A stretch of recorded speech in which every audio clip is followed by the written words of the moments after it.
PSJP.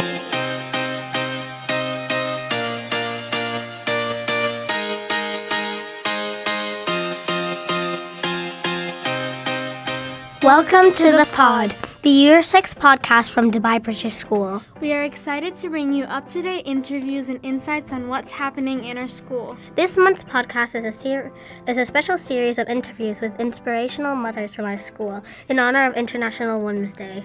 We are thrilled to share their stories and insights with you. Let's get started.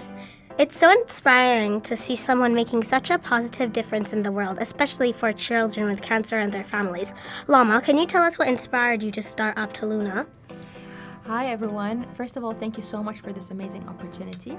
What inspired me to start Aptaluna is my 2-year-old son at the time. He was diagnosed with cancer. Now he's 4 years old and he's doing great, thankfully. It got me thinking, what is it that the community can do to raise awareness about childhood cancer, and how can we support families on this journey? Wow, that's so inspiring. Lama, can you share with us some of the biggest hurdles you had to overcome when starting Aptaluna? Sure. I think the biggest hurdle was, how do I get started? How do I prioritize what is it that I want to be working on? So the first step was creating the book. It got me thinking, what kind of theme do I want for the social enterprise? And then coming up with the name of the social enterprise, I named it Aptaluna, which in Arabic means our superheroes. That's the theme of everything that I'm working on. I do believe wholeheartedly that our children fighting cancer are superheroes, and so are their families. And finally, the last hurdle is, how do we discuss a topic that's sometimes considered a taboo topic or a heavy topic with the community at large, with different cohorts of people, whether it's children or parents or teachers or the community at large. How were you able to connect with them and provide support? Different levels. So first of all, providing support for the parents themselves, because obviously they need a lot of support. It's great when we connect with individuals who have gone through the same journey. Vent, let it all out, share our experiences, share what we've learned, what went well, what didn't, and also be able to support the children themselves. I'm a big believer in mental health and well-being. So through my partnerships, I'm providing free mental health support to the children fighting cancer, their siblings, as well as their parents. Let's talk about your book, Super Kids. Can you tell us more about it and how you came up with the idea? Sure. So I thought a lot about how we can normalize talking about childhood cancer, how it can become more common to talk about childhood cancer and raise awareness.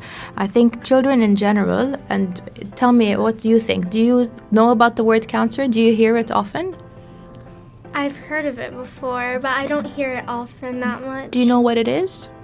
It's a sickness? Yeah, great. So I think it's really important that your age and even older or younger learn about it so that we don't fear it, and so that we can learn how to support children and their families going through cancer. So the book is inspired by my own son and the super kids around the world, and what makes it really special is that it's been illustrated. All the drawings are done by a 12-year-old girl. So the book is really from children to children like you. It's amazing to see how you how you used your creativity to spread awareness about childhood cancer. Can you share with us how you developed the story and characters? Of course. So first of all, I wanted to come up with a plot that's children friendly, but at the same time I really wanted it to be educational and insightful.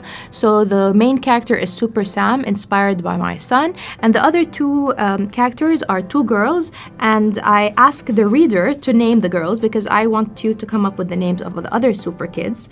And the story is that the super kids go through the superhero headquarters across 10 different rooms to become superheroes, and in reality the superhero headquarters is the hospital.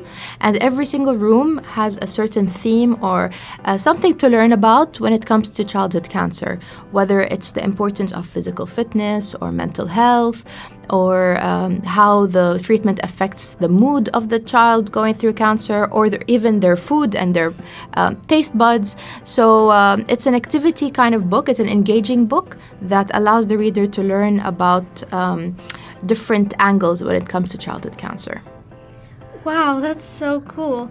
What are Aptaluna's future initiatives, and how do you hope to expand your impact? That's a great question as well. The goal in the short to medium run will be to launch the initiatives. One, I'm creating a hair donation campaign. Children going through cancer lose their hair, so I think it's important that we can also donate our hair to create wigs for them.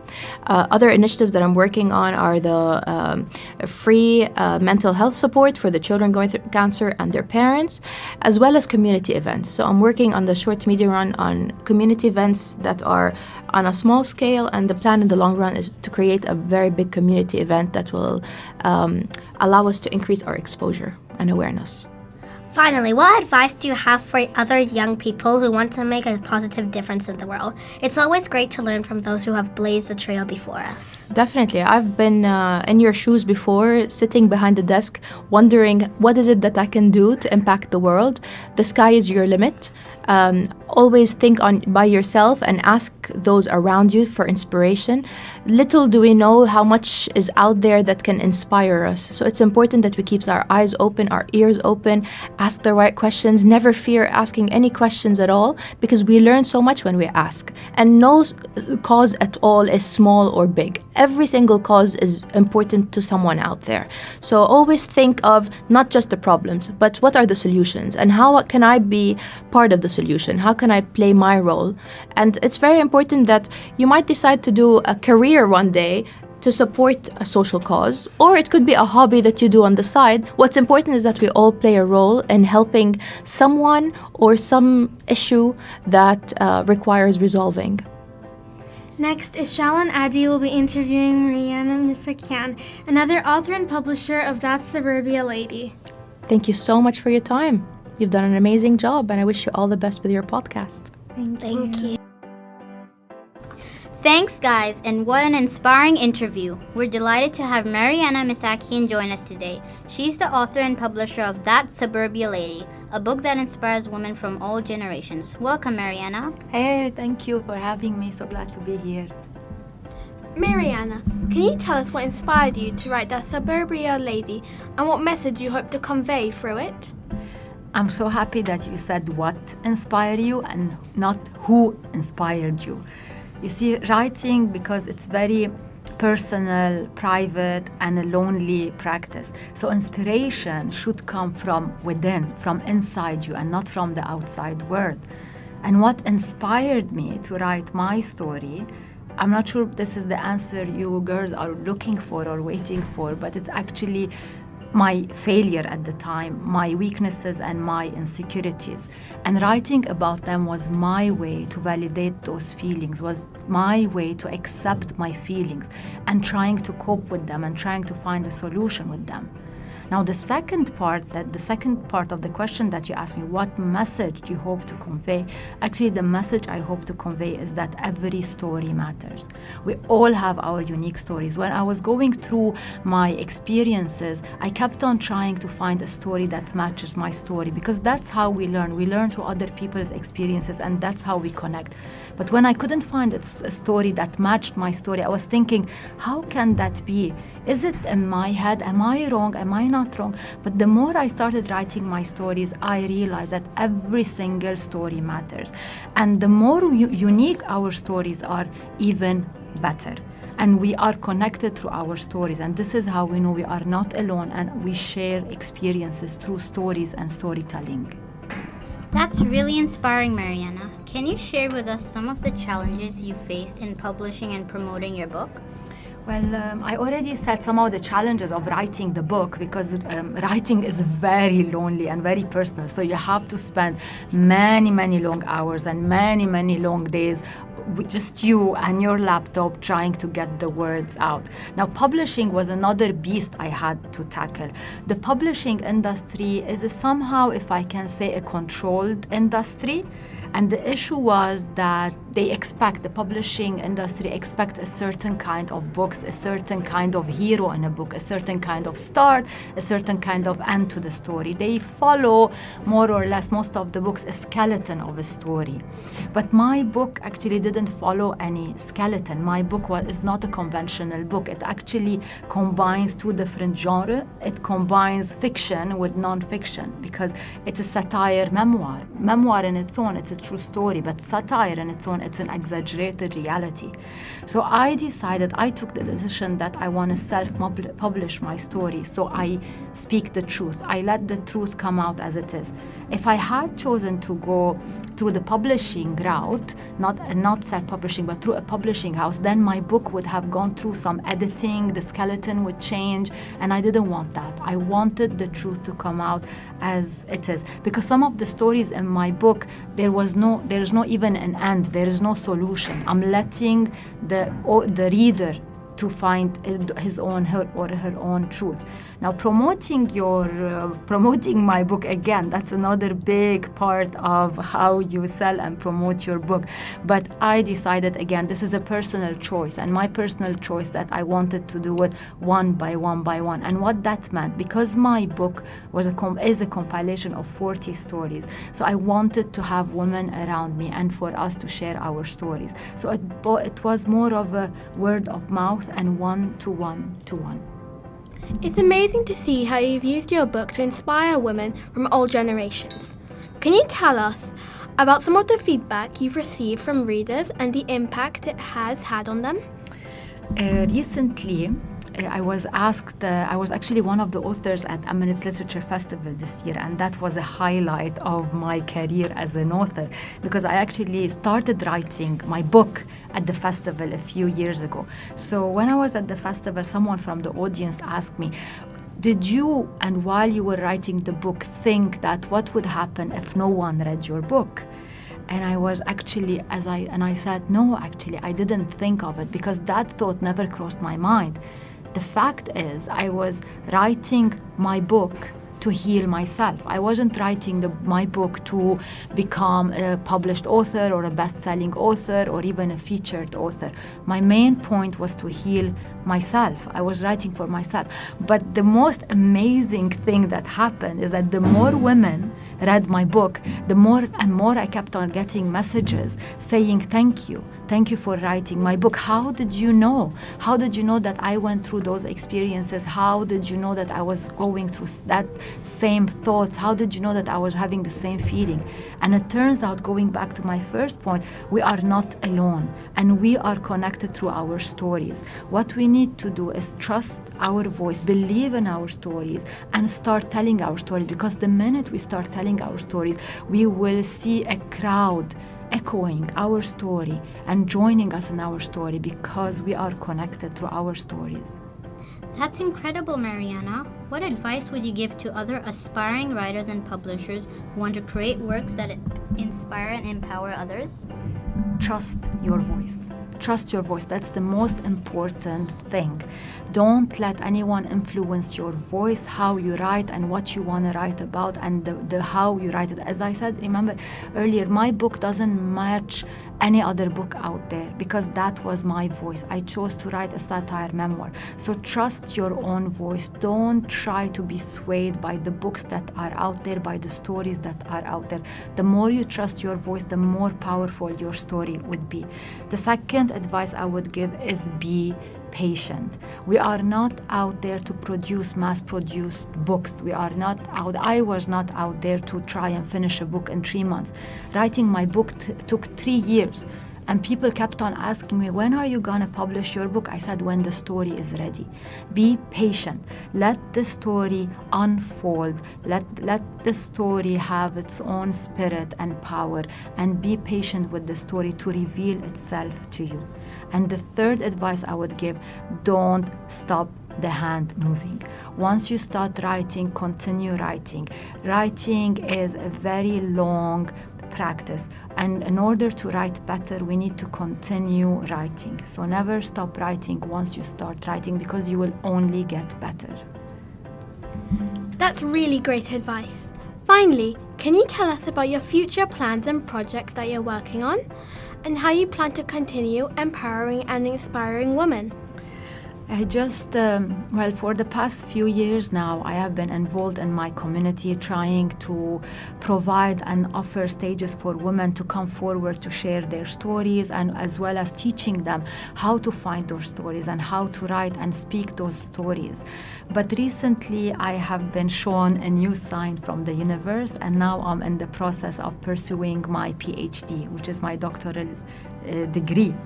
And my doctoral research actually will be about women, and I'll be researching diversity and inclusion policies and the effect they have not only on women in the corporate world, but specifically on mothers, because my stories or the core of my book was specifically about mothers and the experiences I went through as a mother. And so I hope that through my new research, through my PhD research, I will be able to find new information and new data and new insight that will help mothers in their corporate life with their career. Thank you so much for joining us today, Mariana. It was great to have you with us and hear about your amazing work. Thank you for having me. It was such a joy. We are now going to pass over to Leela and Nicole, who have their next interview with Miss Falhi. Over to you guys. Thanks, guys. And now we have the great pleasure of interviewing our very own head teacher and inspiration to us all, Mrs. Falhi. Hi, Mrs. Falhi. Thank you for joining us today.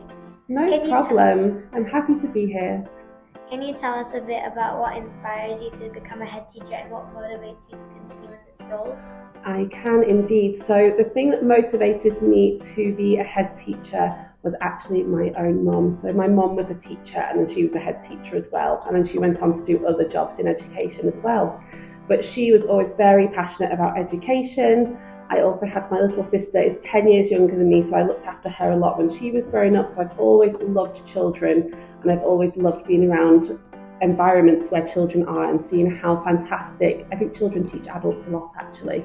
So we think we come to school to learn, you come to school to learn from the teachers, but actually you're teaching them a lot as well. And I love that. And I think that's what motivates me to continue in the role, is seeing how fantastic children are and how different as well. So like you guys with technology now know so much more than adults, and we can learn a lot from you. So I'm really passionate about seeing how we can grow future leaders for our world.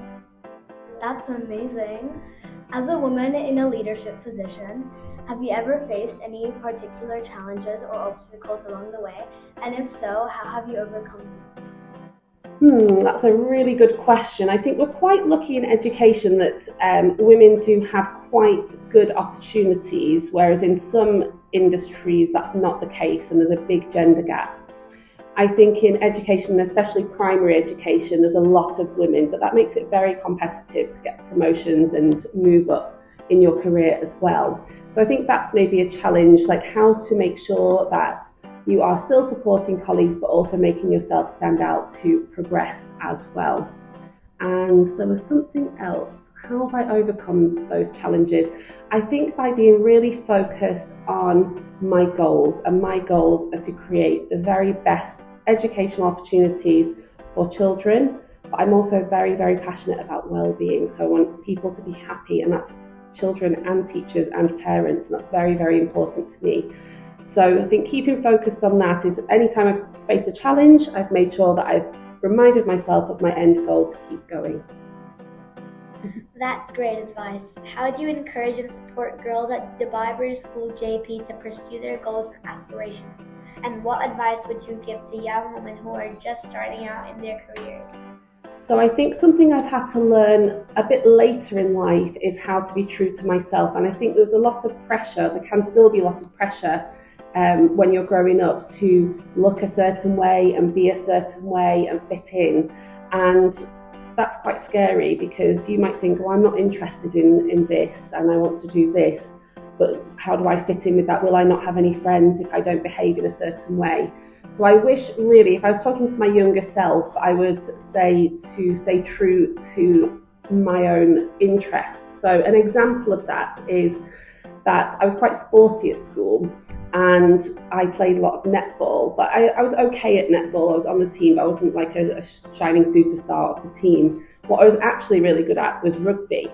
But at the time when I was at school, rugby was for boys and netball was for girls. So we had a girls team, but I thought, I'm going to get laughed at if I go on a rugby team. And people would say, you're on a boys sport, you're doing that. And I was scared to actually pursue what I was actually really good at. And I think I could have been really top of my game in rugby, whereas in netball I did okay because I was just generally sporty. So I really wish I'd have followed that passion and had that confidence too. And I think I've had to learn how to become more confident in myself and in who I am as a person as I've got older. So my biggest advice to girls in the school would be to follow your dreams and not listen to the noise outside of other people's opinions, and to really believe in what you know you're good at and pursue your goals and your interests. That's how you'll be super successful.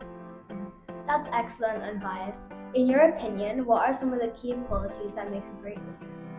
I love this question. So what we've just talked about is one of those qualities, and that is being true to yourself. And that's that big word integrity that we talked about in assembly a few weeks ago. And integrity is one of my favourite words, because that is all about that honesty of yourself. So having great integrity as a quality of a good leader, being compassionate, so understanding how others might be feeling. I think as a leader, you have to really put yourself into other people's shoes, because you might think differently to someone else. Everyone thinks differently, and that's what makes the world a great place. But sometimes instead of thinking, oh, why are those teachers worried about planning? It's so easy. Why are they complaining about that? I have to think, oh, how does that teacher feel in that situation? Maybe it's because they've been asked to do lots of other tasks as well, and that's why they're feeling stressed. So it's maybe making sure that you have integrity, you have great compassion and kindness, and you're willing to listen to others as well. And I would say you have to be super organised too. Wow. Finally, what message would you like to share with the students at Dubai British School JP and other young women around the world on International Women's Day? I think that anything is possible, and you can do whatever you want to do. For some of our girls in our school, that'll be to have a super high-flying career. They'll be on the career ladder, they'll be working hard. That'll be what makes them feel really good and successful. For some of our girls, it'll be a mom, a stay-at-home mom. It'll be what makes them feel the most successful. And for other people, it'll be being a working mom. And everyone is different. And I think there's a lot of pressure on women as you go into the working world to be a certain way. Can you have it all? Can you be a great mom and great at work as well? And it's hard, but you can do everything. So no matter what your goals are, follow your dreams and you will achieve it. Amazing. Thank you so much for having us. No problem. Amazing. I really enjoyed it. Thank you so much. Thank you. Today, we have the pleasure of speaking with Maysoon Ramadan, an inspirational mother from our very own school. Maysoon has an interesting way of dealing with the pressures of being a full-time mom and a successful businesswoman using her sticky notes and thoughts. Can you tell us a bit more about this, Maysoon? First of all, good morning, Cleo, and good morning, Michelle. I really want to thank you for having me here today. I want to congratulate you for this amazing, interesting initiative, and a big call out to David, who's behind the technical success of this podcast. First of all, I want to thank you for your question, and I think in order to share more about the sticky notes and thoughts, it's good to give the context of who I am and how does that link to this topic. So I am a mother of two amazing kids, Denise and Zach Ayad. They're also probably your, I would say, friends at school. I kicked off my interest towards STEM field at a very young age. STEM stands for Science, Technology, Engineering, and Mathematics. My heart really beats for science. Maybe it's also influenced by the environment, the fact that my father is in the medical space. I really had my passion maybe at an early age at school, and I really followed that passion and that inspiration through what I've done in my university time. So I'm currently a pharmacist, and that also probably helped me to kick off my first job in the pharmaceutical industry, where I still am today. And I think the piece around how the different phases of my life helped me have a lot of interesting experiences and realize that there's a lot of moments in life where you get to be faced with situations where you're either challenged and you want to really learn what do you need to do. And those are the moments where I felt that we might get a lot of thoughts in our minds that could potentially stop us, disable us from moving forward, or you then need to think of what do I need to do in order to overcome that.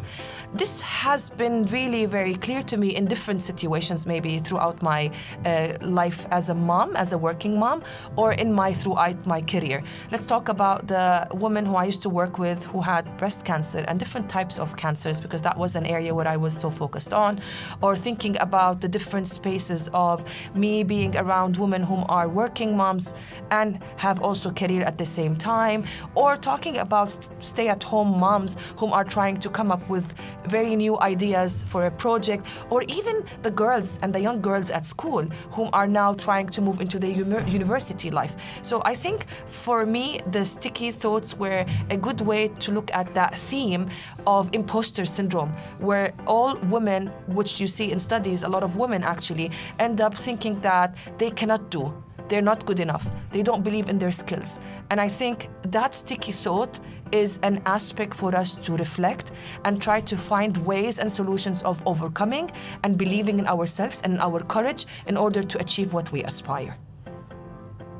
That's really fascinating, Maysoon. Can you share with us how your sticky notes and thoughts have helped you navigate through challenging times in your career and motherhood? I think it's a very simple idea, actually. The sticky thoughts are here in our mind, brain. These are thoughts and ideas that you create on your own, and you actually can easily reflect on them and realize that they can stop you. While the sticky notes are quick tips that would allow you to always remember how skillful, strong, and potential you have. So the whole thing is around a few key themes. The first theme is always having the thoughts around, I cannot do it. I am not good enough. Others are better. And that very sticky thought for me was a moment of pausing, stopping, and being unable to achieve what I want. And to overcome that, I thought of an idea of how can I talk to myself and remind myself of who I am, remind myself of my very strong skills, remind myself of my potential. And the answer was actually having few sticky notes on my screen. One of them was saying, ask for help. Because there's been a lot of moments where when I felt I can't do it, it was so strong for me and very impactful to talk to people who have been through the same experience and share their experiences, what they've done with it. So for me, ask for help was a very strong way to remember that I am not alone.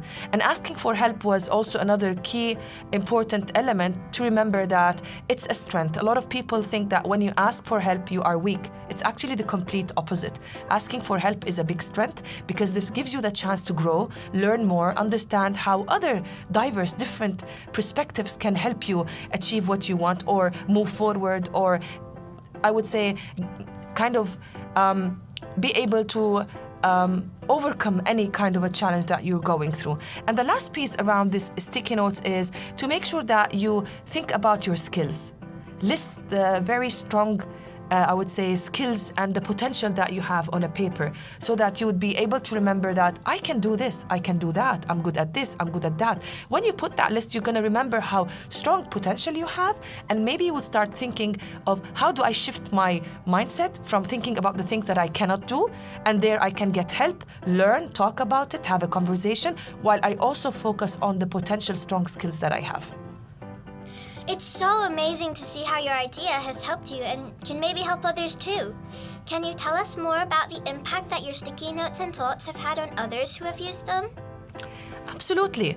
First of all, it's so great to see that you can drive change in other people's life, and influencing that positively, in my opinion, is a very strong achievement.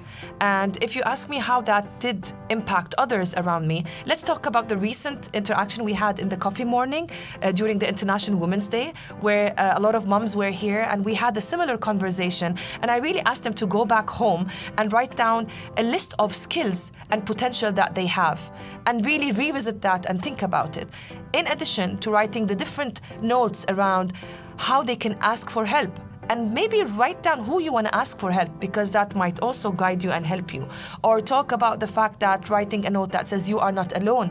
Because in my career and my life, I must admit, my partner, my husband, was an amazing support for me, and because he also believed in me. And that was a very nice way to show that as much as we're talking about women right now, we really need, regardless of gender, everyone to support and collaborate in order to help women and to help young girls to move forward. The second piece maybe would be also how, as a family, we show a lot of support to each other. So Denise and Zach have been always there for me because I'm a traveling mom. I work really long hours and many days and for that to be achieved, you really need everyone to collaborate.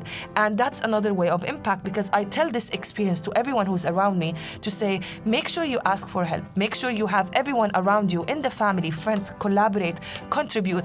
I remember lots of times when I used to travel for work, how much Denise, Zach helped me. Also, our nanny, our biggest support, does actually every day. But my friends whom are not working used to maybe have also a key of our house to say, if I'm traveling, something happens, please make sure you have the key, because if an emergency is needed and my husband was there, maybe someone else would need to help. So this is more around how we collectively support each other. That's why the sticky notes really helped a lot of people around me, and I think you all should also try them.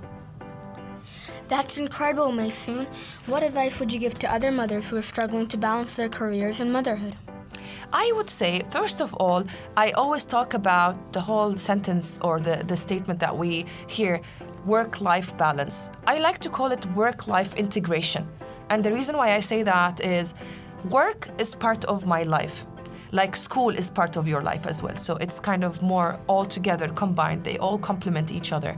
And when we talk about my advice would be always believe in yourself and believe in your courage, and make sure that you surround yourself with people who would collaborate, support, listen, and give you very genuine advices on how you can overcome the challenges.